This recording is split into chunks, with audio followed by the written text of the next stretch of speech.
Number one offense in the NBA faced a team its defense was 27th in the last 10 games. So, of course, it went completely dry and totally fell flat, and the Jazz lose in Los Angeles. Huh? That's what we're trying to figure out next on POSTCAST.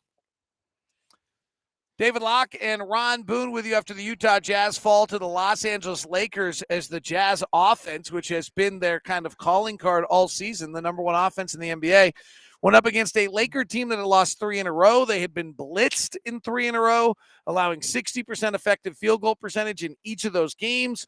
So Frank Vogel, who's known as a defensive coach, clearly went to work, and the Lakers came to play, and the Jazz offense was awful tonight. And it cost them a basketball game. They fall 101-95. And, Ron, what happened to the Jazz offensively? Well, the three-point shot wasn't their friend tonight.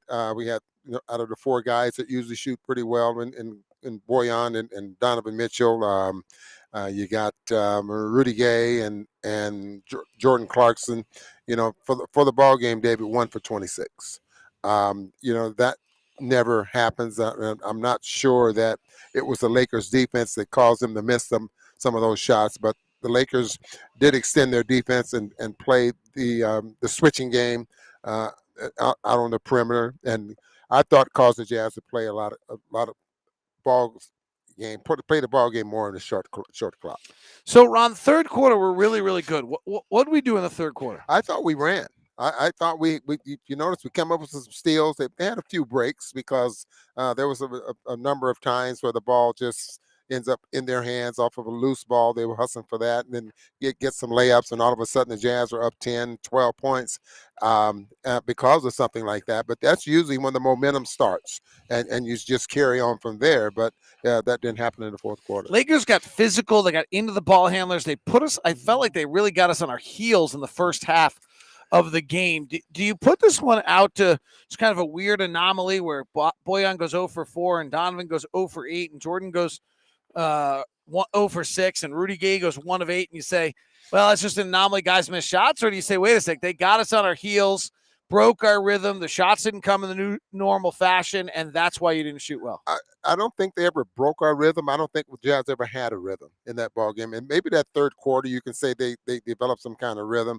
But a lot of some of those plays that they were able to come up with was because of some loose balls that just happened to fall into their hands. And then it's because usually when something like that happens, you start building some momentum, you start knocking down some 3-point shots and things like that, and things to start to carry over. But I don't think the Jazz ever were in a very good rhythm, through the whole ball game. And why?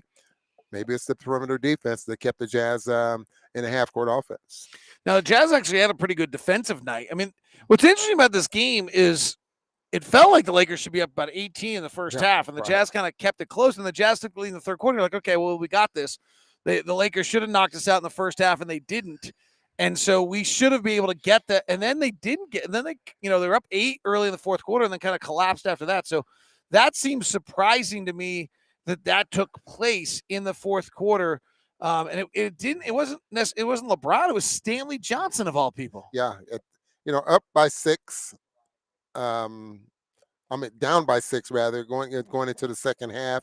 You always felt that, okay, the Jazz got to definitely have a shot of winning this. Being down 6 didn't look good in the second half. So this second half should be the Jazz. They should come out and play better. They start making some things happen out there on the floor. Maybe Donovan Mitchell gets hot or somewhere in there, or Boyan.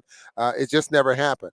The defense of the Lakers, I think, and I can backtrack on this a little bit, that probably has something to do with it with the perimeter, type defense, because I don't know. It was just so hard for the Jazz. Just look at it this way: how many times did Jazz try to break the defense down, getting it to the paint, get it stripped, or something like that? But the defense was probably the big thing here tonight for both teams. Well, neither teams, had a very good night shooting the ball.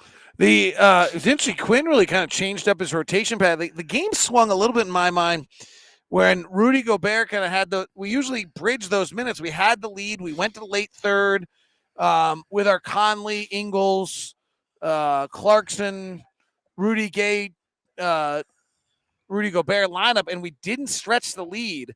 And then Quinn did something interesting. He kept Rudy Gobert in the game. He played the entire fourth quarter tonight, not going back to Rudy Gay or Eric Paschall as a center at any point in the ball game. And it was a sign of a little bit of lack of confidence in that lineup, rightfully so. We've had a hard time with that, but also just that's kind of where we just didn't gain the rhythm on that whole game. Well, and to add to that, David, I'm trying to remember if I remember correctly. I thought the Jazz had a momentum that they were leading the ball game. Rudy comes back in, and then all of a sudden the Lakers go on a run. Kind Stanley of Johnson the goes on a opposite run. of what we'd expect. Exactly, and that's that usually doesn't happen. Usually Rudy comes back in the basketball game. You extend the lead.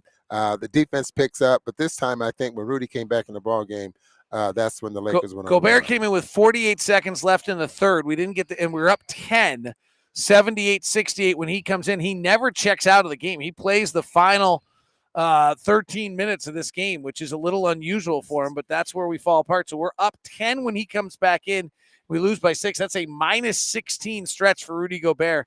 We don't see that very often. Don't see that at all. And I was, kind of wondering about that. But that's when Johnson started to take off. And that's when he started to play well. I think he ended up with 15 points. He only had 5.5. So he got 10 points in that quarter. And a lot of them was at the rim. It wasn't like he was knocking down jump shots. So they were definitely at the rim. The other interesting one on this, by the way, with the Lakers is they did not play Russell Westbrook very much in this ball game. Westbrook does not check back now, and Frank Vogel did it pretty perfectly. He didn't humiliate him by just benching him for the fourth quarter, so he kind of killed the story. But he brought him back with 3:24 left in the fourth, but he did not play for the first 8 minutes of that fourth quarter and had not played for a little while, and he had been really awful. He was awful. When he came back in the ball game, he had one big play, and he got excited about it. They felt that one big play had a lot to do with the victory. It wasn't the right play either, by the way. Pardon me? It wasn't even the right play. Like, you shouldn't be driving the basket in that circumstance. So. Exactly. All right, let's get some comments on things. Turnovers and lack of paint penetration, says Nate. The turnovers early were brutal. 8 in the first quarter by the Jazz, and that's where I thought the Lakers really got the Jazz on their heels, was that in the Jazz just having a hard time with turnovers. That also, rest advantage. We took it last night. Last night I brought up rest advantage and nobody wanted to hear it because we won.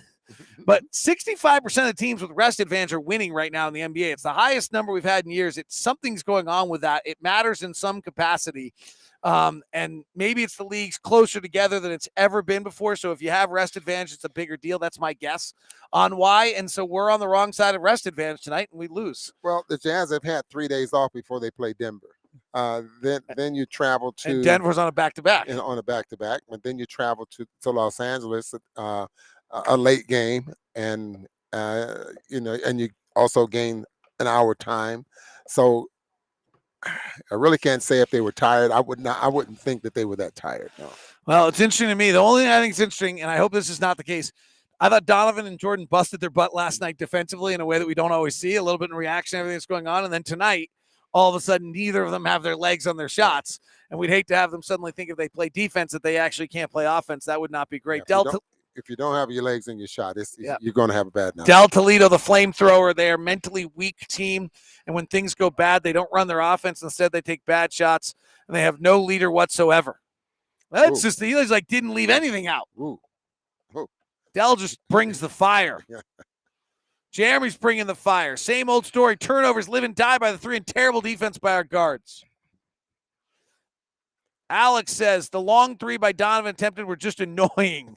There were a bunch of dead possessions tonight, though. I will say that either that they were tired, and they didn't have the. At one point, I said on the broadcast, it feels to me they're tired. And they're not fighting through possessions, and the Lakers are a bad defensive team that you can make fight through possessions. And I did not think that they really did that tonight so much. A bunch of questions about the threes.